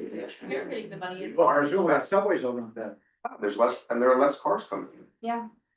There are less cars coming. Yeah. There was an article in the Times this week just about what revenue we were able to get from the congestion pricing, and I think our congestion is down by 11% as a result. I stole those numbers. Yeah, Which is sometimes hard for our community, particularly Hell's Kitchen, to see because we are still at the choke point, so. correct. Yeah. We're always gonna see the 11% traffic. doesn't do you at much the good. tunnel. Yeah. That's Like that's 30%. that's an interesting point, because I'm hearing the newspapers, I read that article saying 11% reduction, and I'm scratching my head. Because we're at the choke point on this, so we're gonna see it. But we are like 22nd, 23rd and 9th and 10th, it is empty, like, you could walk across the street with a green light. Which is unbelievable. In the Yeah. middle of the day. I mean, Now, Ninth Avenue. not up here, when you, as you go further up, it gets, Yeah. but down there sometimes, it's like a holiday, is it a holiday? You can't really Well, figure it out. The time that I noticed that the traffic started to back up again on Ninth Avenue, because if you go Ninth Avenue down to 36th Street, you get into the tunnel. Prior to congestion pricing, that traffic could back up to the West 50s. Now it's, Now it's generally better, but it backed up when the NJ Transit strike was on, and it has backed up during bad weather. When it's either really cold or really hot, people don't wanna take mass transit. they'll pay the money. Just to keep my mind on what we're trying to do together now, I don't think congesting pricing is one of the issues that we want to talk about. It's, I've got another one. I think it's I'll done, stand there's back not on much that we one. can do. Working. No good thing. Marty, we've been talking. Brad, I didn't hear you, say it again. I got a congestion. You're talking in your own pricing. head, sir. Did you hear me now? I'm sorry. Literally. That's better. Okay, good. So I got your point on you wanted that. to Thank you. My next one is, we keep bringing up the solar lights for the parks. Keep saying DOT. Maybe we should do a meeting with Yeah, we can keep bringing it up, transportation. but we should put it on the list. Do a meeting with transportation. How can you guys help us to do one project, one light in a park that has solar? We'd be part of a, as we call them, like the bike lane, just a one specific tryout of one product. And they keep bringing up DOT. Yeah. But Brad, you heard Transportation Max Department talk about it. you heard Max talk about the pilot going on Pier 42 on the east side. I brought it up to him before. I said, I'm driving, I see the lights. Maybe we can get something over here, is what I'm getting at. Well, I think what I heard tonight, and we will follow it up, because we always say solar to everybody who comes in here, and should.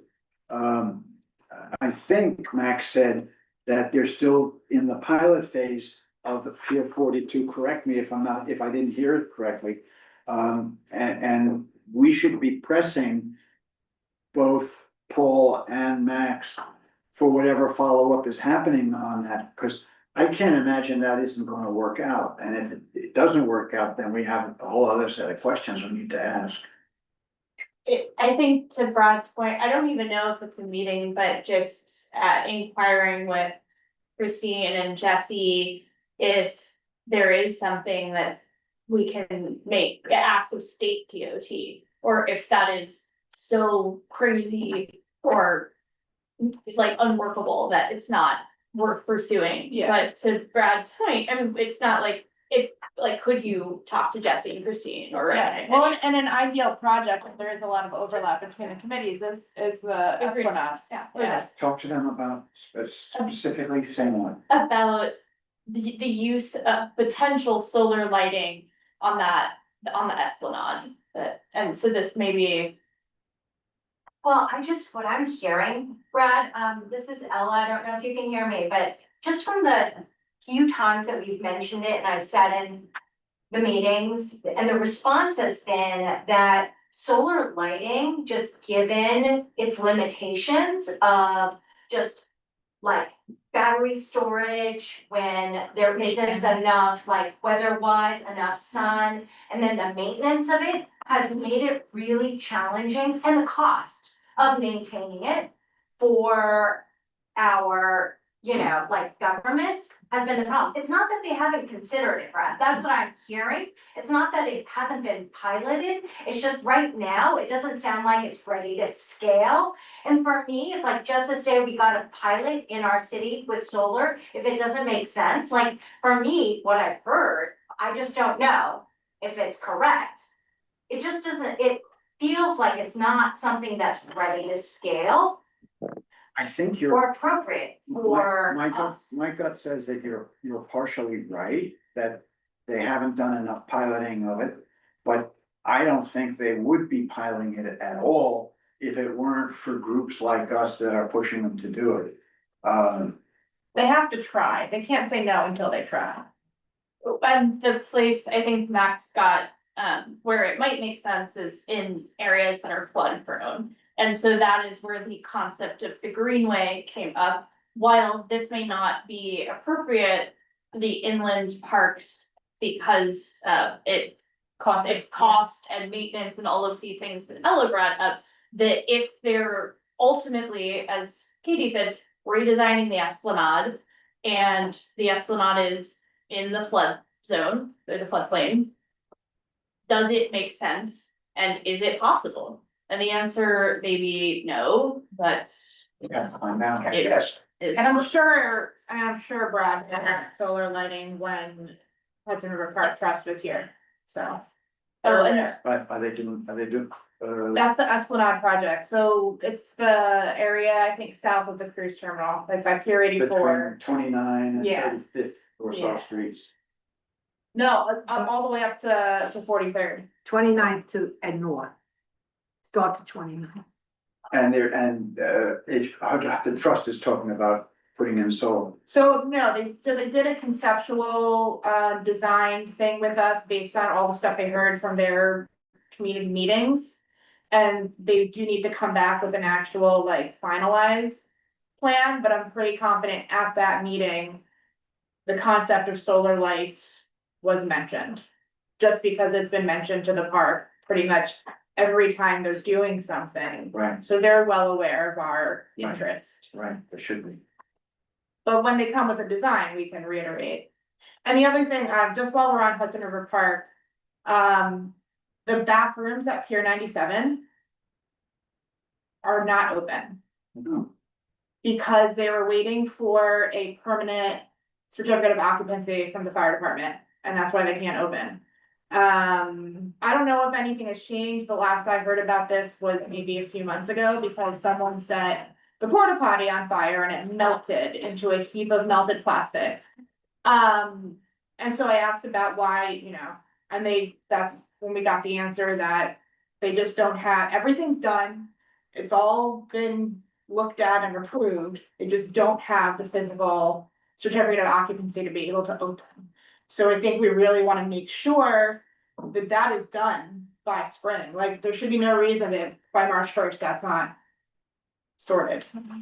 There were bathrooms on the Taconic north of 84 that were built a year ago and they only got a permit in the last couple of months. So Why hasn't the certificate of occupancy been issued? FDNY is backed up, they're waiting their turn. Every agency, it's with every agency is understaffed, underfunded. Yeah, but it shouldn't be that difficult, I mean, it's a bathroom, there should be a way to try and. Can we write a letter to FDNY or? I think it's a matter of like checking in with the park to see what's happening. Let people pee. So it sounds like Hudson River Park, there are a couple of places, it might be helpful to get Harry and or Robert we back. could have them come visit us. Yes, yes, It's time. yes. Yeah. Yeah. Yeah, Since we're making a wish list, I mentioned this a few times and I'm not hearing with the solar panel, it might not be ready to scale. Rather pending, we may not get enough energy stored. So I'm gonna say it again, but I'm an advocate for kinetic pavements. So as you. Kinetic pavement. Pavements. So as humans walk, we generate energy and countries in Europe and Asia already have this and are collecting free energy from human power that walk on sidewalks. So we're making a wish list.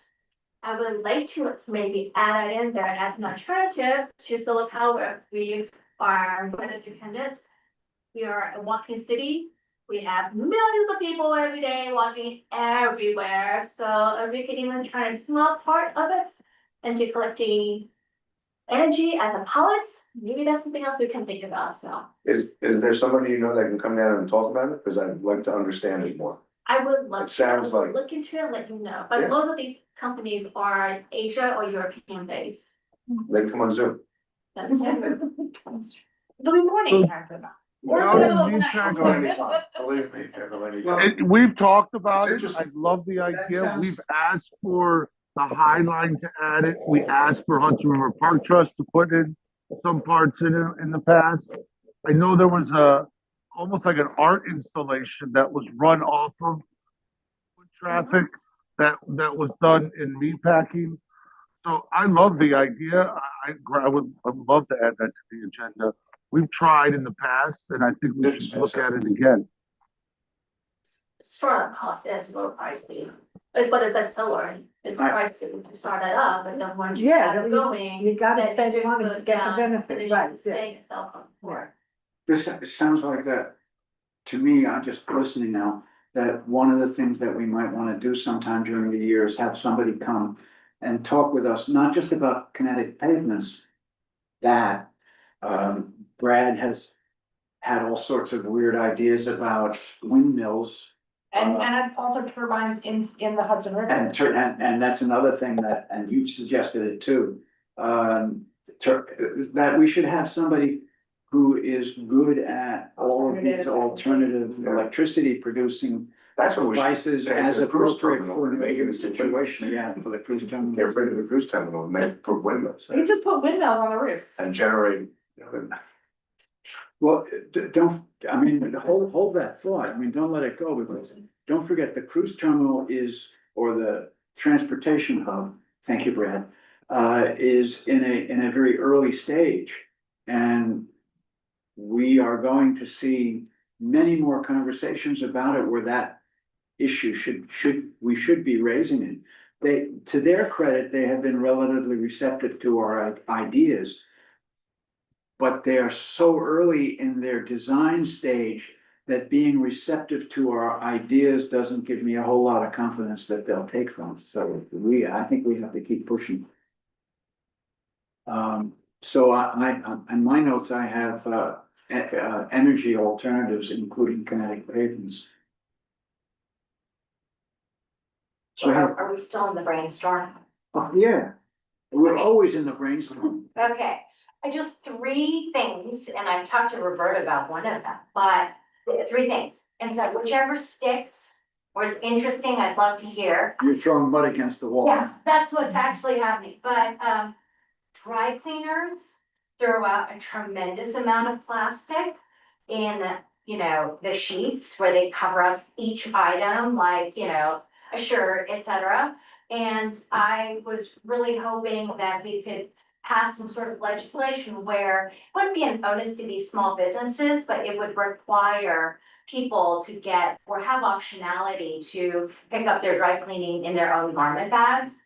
versus in plastic sheets, because obviously we're ingesting all these microplastics eventually, which leads me to the second topic of microplastics in our water supply.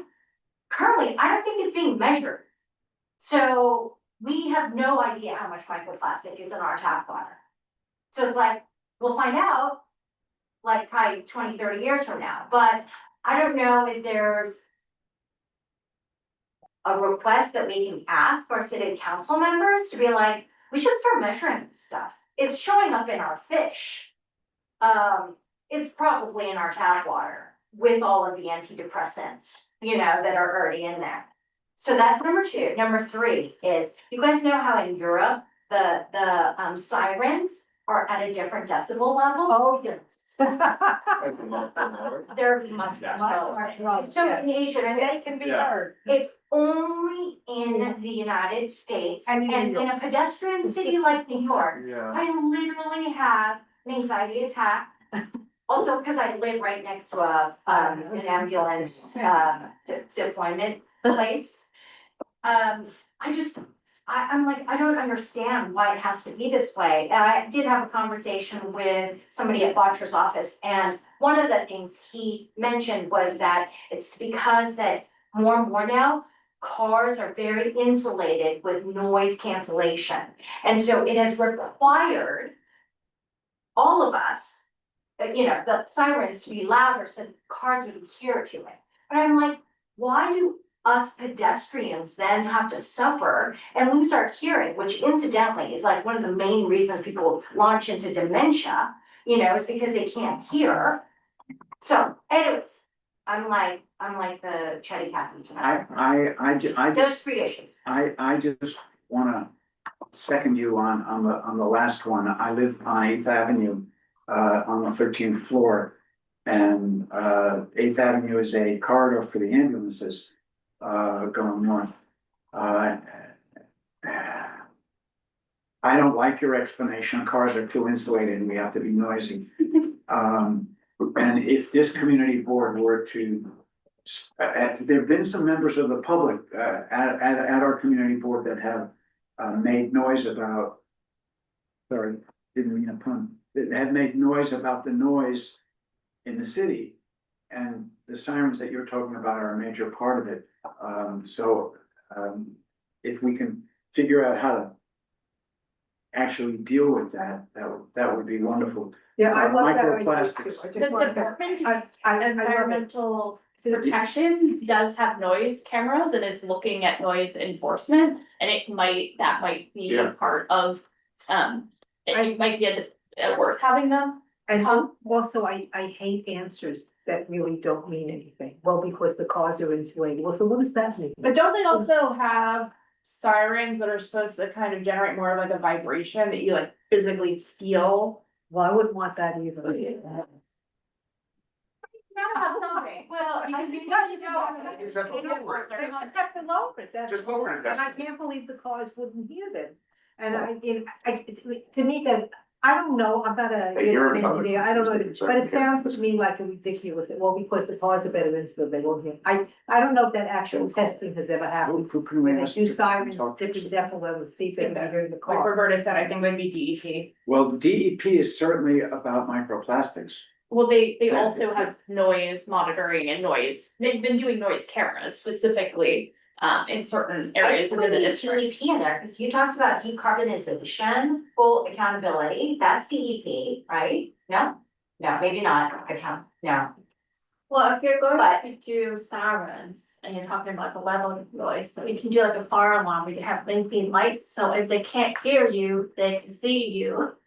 They And the really fire have to- police has, the fire has the siren, but the fire trucks do not, police has the lights. No, fire trucks have lights. They have They do? lights. Yeah, all emergency vehicles. maybe- have lights. I think you have to talk to FDNY first to find out why they want it so loud. Because you can do all the things you want, they might say this is, Well, I they mean, might have a plan why they need to get. why do some they need fire. it so loud? Second matter. Because whenever anybody else says it, you have to go to the fire department to ask them, like, is it okay? It's Well, we're police. Well, the police, the And the police department. ambulance, well, all of Like, them. why do you need it so loud? But Ask them. I just find it difficult to, it's like, we're always last. I mean, they had containerization in Europe, they have all of these things, and we're always last to catch up with it. They have the kinetic walks in Asia and Europe. We just seems to get everything last, and I just, again, without really knowing the subject or understanding it, I find that explanation that people in cars won't be able to hear it. There has to be a decibel level that's hearable, that's lower than what we have here, because it's working in other parts of the world that also have the same cars. I am so pleased to hear several of you talk about it, because it's been something that's been pissing me off for a while. Brad has his hand up. Brad? Thank you. Yes, so there's quite a few plants now around the world that are being set up that actually take in carbon dioxide. We talked about this when was on the board. And these are these plants set up that literally suck in the carbon dioxide and then they make it into the material. There's not the biggest ones opening up in Texas right now. Carbon recapture, right? Yes. I think that's something to be looked at. The one in Texas is 500,000 metric tons of CO2 per year it will pull in. We are under tunnels and tracks. We're right here. We are a prime candidate for this to be in use somewhere. And we're building a transportation, they're putting this big tunnel in, and $16 billion later, we're still getting polluted. So, I think it'd be good to maybe look at that. There are some companies that are doing it, Marty, that we can talk about. Well, we should identify those companies, but that's also a DEP. Yes, Air emissions. So it sounds like we're asking for at least the education department of DEP to come to talk to us. I used to take, I had some close when I was a high school teacher, in the early zeros, I took kids to, the Hunts Point sewage treatment plant. Mister, that's nasty. And it was a really good tour for them to do there is no way lesson, which a sewage treatment plant is perfect for. And then came 2001, September 11th, and DEP closed everything. So I have had some contact with their education department. Those people are probably long gone, and they were good. So let's see whether we can get one of them to come. And Brad you triggered something else. There were like a couple of years ago, or it's probably still going on, they're starting to paint these murals in parks, and the paint cleans the air. There was some done painting in Unity, there was one done in Hell's Kitchen. Does anybody know anything more about that? The paints that are using the murals, right, are cleaning the air supposedly. It's also a concrete additive, so they have concrete that eats the carbon as well. It's used in Tokyo and Italy. Brad, I know you're talking, but we're not hearing. Oh, I don't know why. Better, Marty? For sites, basically. So what they do is if they can identify a site that's willing to accept a mural. No, I'm not talking about a mural, I'm talking about painting everything else. So she's not saying she wants to finish the organization, she wants the paint. The Right. paint is made in Wherever paint is used, that we should be using paint that cleans the air. I assume that those are all ultimately like procurement questions, probably. like. Yeah, I don't know where it fits in, but it just seems that the product exists, and assuming it's not 10 times more than what, even if it's 10 times more, really doing the job that it says that we do, it's something that should be looked into. Or wherever we were painting a lamppost, whatever the hell it is that they're painting. Of course, they don't paint those, they just leave them covered with graffiti, but if they were to paint them, when they paint them, they should paint them with the paint that cleans the air. They also have a concrete that eats the carbon as well, that's used in like Japan, Italy, Mexico. It could be something we could talk about new priorities for DOB. When you're building superstructure concrete plants or facades, these eat the concrete actually eats the carbon.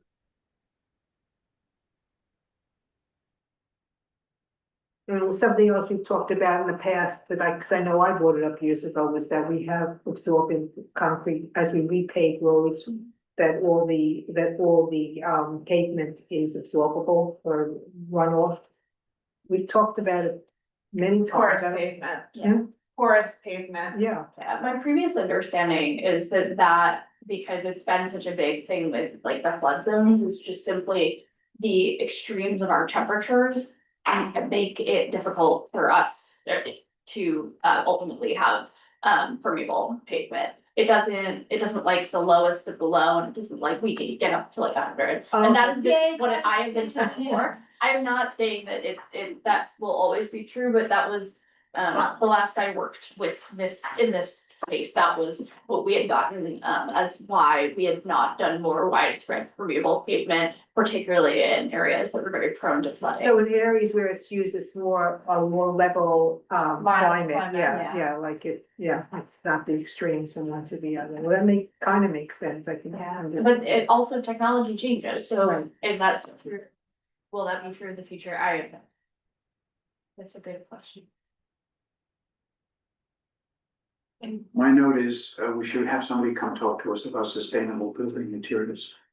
That includes what we've just been talking about. I'm trying to find an umbrella envelope for what we're talking about. And I think that probably includes kinetic pavements. I mean, that's not to make the connection between that and what we've just been talking about seems silly, because it's all about building materials. Other ideas, or do we go home? Go ahead.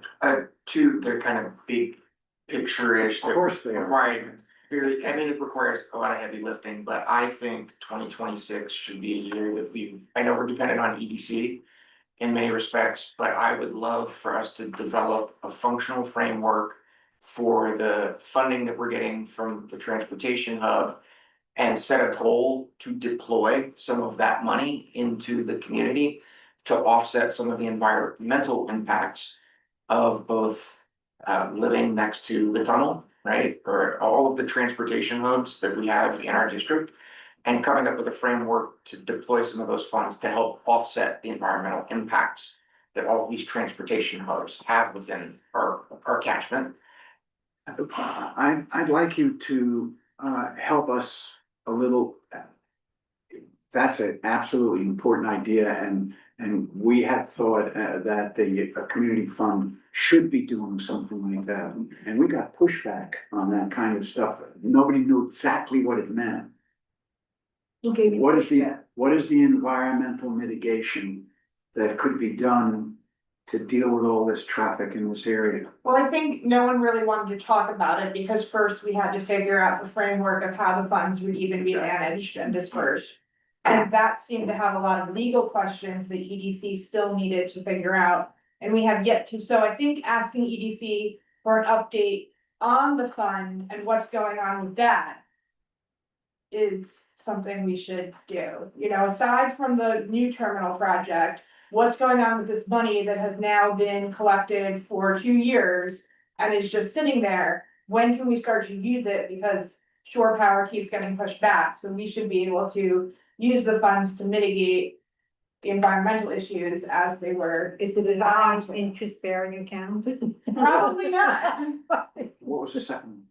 The second one was, it's kind of a dual committee thing, but sustainability in elementary schools and high schools and middle schools is practically non-existent. It's, waste stream sorting, there's no control around it. So I think from just a district-wide perspective, if we could try and invite, interested I think parties. that would be like sanitation. The biggest issue with that is the schools are legally required to do all of that stuff. But the Department of Sanitation cannot give citations to city agencies for not following the rules. So it probably, I don't know if school, and I don't think schools is doing anything in-house to have anybody, educating on that or anything. I think it's only been volunteer basis, local champions. Yeah, Idiosyncratic teachers. Yeah, or a lot of times it's parents. You really need a teacher to do it. You need a teacher to be. Well, you need someone to monitor the sorting of it, like at cafeterias and stuff, but even then, it doesn't seem like backup house cafeteria is not sorting out composting. And you have so much food waste in the school. And reusables at schools instead of those paper trays. How do we push this idea further so that we can some? I know an expert that has developed a plan for sustainability in schools that we could invite in and at least have her inform us all of the empty spots that we don't even know exist. And possibly advise us on who we should target as a result of that, if you guys are interested. Yeah, And she'd be willing, you think she'd be willing to come? 100%. My thought is that we should calendar it. Okay. Yeah, everybody's nodding. It's not only my Yeah. fault. That's on thought. That's- And they're such a big part of our waste. Yeah, Yeah. I think this is a very rich discussion. I will take my notes and they're as such as they are, they're meager. And make a short list and share it with you. And we'll adjust the list. And if you have your own list, send it to me. And I'll integrate whatever, then I so you're copying stuff in. I'll read it all together and then maybe we can use it as an action plan. I don't know. The committee has operated over the last year, pretty much some stuff comes down the road and we deal with it. Now it's our turn to be more proactive. And I hear that we want more information from Parks on some issues, that we have a DEP question, we have a schools question. What am I missing? Does the school thing belong in ACES though? Sorry? Kind of like, it's kind of both, I think they have to. It is, but we're talking about the environment. So. Janine and Jesse will have to, and Leslie now will have to, maybe we can persuade Leslie to call some of this stuff environmental. Well, I mean, I think, yeah, I think a joint meeting or inviting members of ACES to come to the meeting, but. Yeah.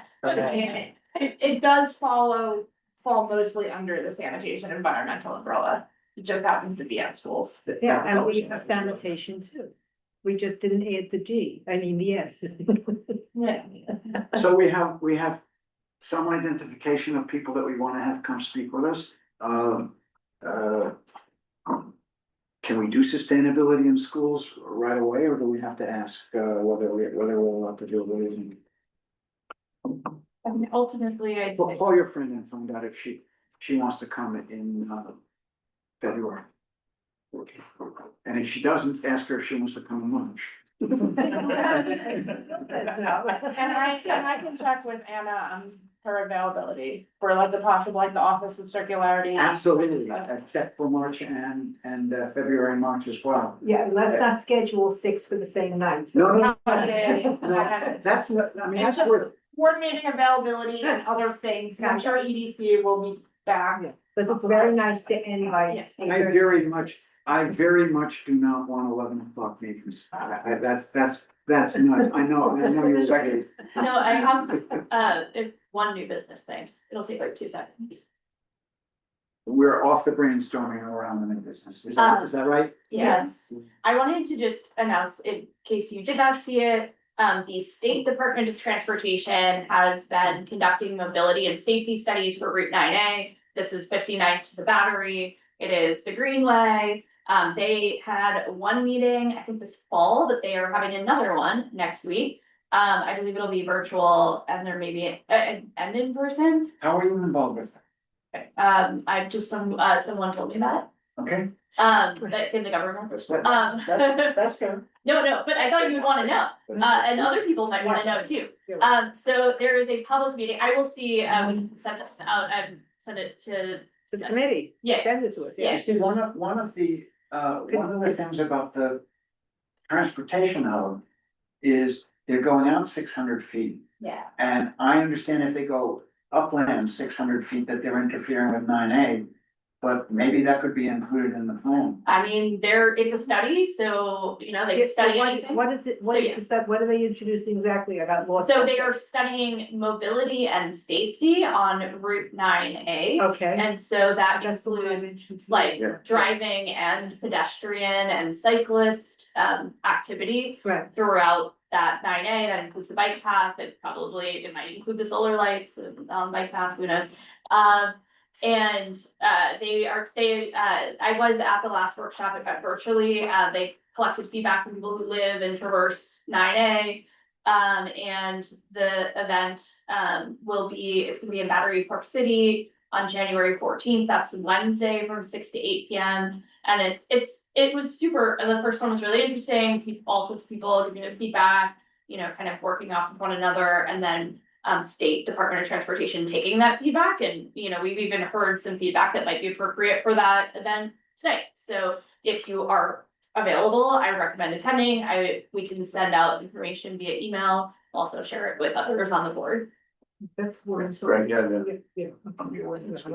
Yeah, I won't. There should be others. More meetings, because that sounds really interesting. Yeah, and whether I'm not certain if this one has a virtual component, but the first one did. And there may be, you know, further ones in the future, for this study.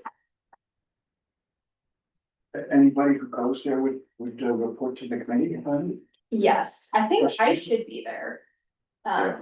I should be there, and I'm happy to report back on the subject. Great. So I think other people will likely, Are you on the transportation committee too? no, but, sometimes, well, I'll attend, but I'll also send I'm it sure out to Christine will be Christina. there. Yeah. Seems like I think she was Christine she to was be. at the first. Yeah. But I did want to share that, because Thank you. it Thank seems you. actually very relevant enough. Good sharing. Yeah, sorry to delay our For sure. adjournment. That's what we're here for, go ahead. And if you're done, there is one, thank you, the new business reminder, I almost forgot. So I received a communication from the Amazing Mets Foundation, which is the philanthropic arm of the Mets organization. And I just wanted to share, especially with anybody of the public, because we have a couple of little league catchment areas within our district, that they are launching a request for proposal for youth baseball and softball, which will run from March through May of 2026. And the application period for that is going to be closing on January 31st of this month. So interested parties should get busy on their applications. And if you just Google the Amazing Mets Foundation, AMF RFP, you'll be able to easily find the Survey Monkey response form that you need to submit. There's a couple of requirements. You have to be a charitable organization to receive funding from the Mets Foundation, and your league activities have to be based in Queens, Brooklyn, Manhattan, Nassau, or Suffolk counties. So again. So that's for funding a team? If you have kids that you want to It's- fund? Yeah, and the funding opportunities are pretty vast. It goes from field improvements, equipment purchasing, uniform, league-wide sponsorship across the board. So I would encourage community members to look into it if they're interested for applying. Thank you. And that might, that might be a good one for Jesse's email as well, that you send us. That's a great idea. Yeah, Yeah, he'll pass it on to the rest of the board. Anything else, old business, new business? Drinks? Motion to I adjourn. don't, Last time for cookies, or I have to carry them back? I'll have a cookie. One for I've had my share of cookies.